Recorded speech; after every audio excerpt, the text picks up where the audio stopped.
Hi. Hello. అందరూ ఎలా ఉన్నారు? బాగున్నారా? ఈరోజు షార్ట్ వచ్చేంటంటే వంకాయ బుజ్జి నా స్టైల్‌లో నేను ఎలా చేస్తానన్నది మీకు చూపిస్తున్నాను. ఇంకైతే ఫస్ట్ కడాయి పెట్టుకొని ఆయిల్ ఏసుకోవాలి. ఆయిల్ ఏసుకున్నాక పోపు గింజలు ఏసుకోవాలన్నమాట. ఏసుకున్నాక అవి ఫ్రై అయిన తర్వాత నేనైతే మామిడి అల్లం ఏసుకున్నాను. మీకు దొరికితే ఏసుకోవచ్చు. లేకపోతే లేదు. అది ఆప్షనల్. ఇంకైతే ఎండుమిర్చి అవి బాగా వేగిన తర్వాత ఆనియన్స్ వేసుకోవాలి. ఆనియన్స్ వేసుకున్నాక కరివేపాకు వేసుకోవాలి. అవి కొంచెం మూత పెట్టేసుకోవాలన్నమాట. మూత పెట్టుకొని ఒక 5 మినిట్స్ తర్వాత ఓపెన్ చేస్తే ఆనియన్స్ బ్రౌనిష్ కలర్‌లో ఉంటాయి.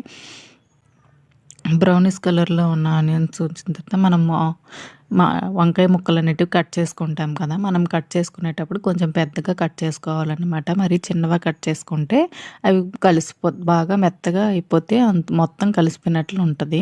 అందుకని చెప్పి కొంచెం పెద్దగా కట్ చేసుకుంటే బావుంటది. కట్ చేసిన వంకాయ ముక్కలొచ్చి వేసుకోవాలి. ఆనియన్స్ వేగాక మూత పెట్టేసుకోవాలి ఒక 5 మినిట్స్. 5 మినిట్స్ మూత పెట్టేసి మళ్ళీ తీసి ఒకసారి కలుపుకోవాలన్నమాట. కలుపుకున్న తర్వాత సరిపడా సాల్టు అలాగే పసుపు కూడా వేసుకోవాలి. ఏంటంటే కారప్పొడి కూడా ఎక్కువ తింటామన్న వాళ్ళు వేసుకోవచ్చు. మా ఇంట్లో అయితే కారం ఎక్కువ తింటారు కాబట్టి నేను ఎండుమిర్చితో అది కాక పిల్లల కోసం కూడా ఆలోచించి నేను ఓన్లీ ఎండుమిర్చియే వేశాను. మీకు కావాలంటే కారప్పొడి కూడా వేసుకోవచ్చు.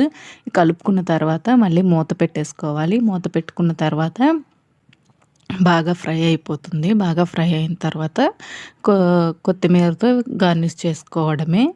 అంతే. చాలా టేస్టీగా ఉంటది. ఒకసారి ట్రై చేసి చూడండి. ఇదైతే చపాతీకి, రైస్‌కి చాలా బావుంటది. ఇంతే ఈ వీడియో. Bye bye.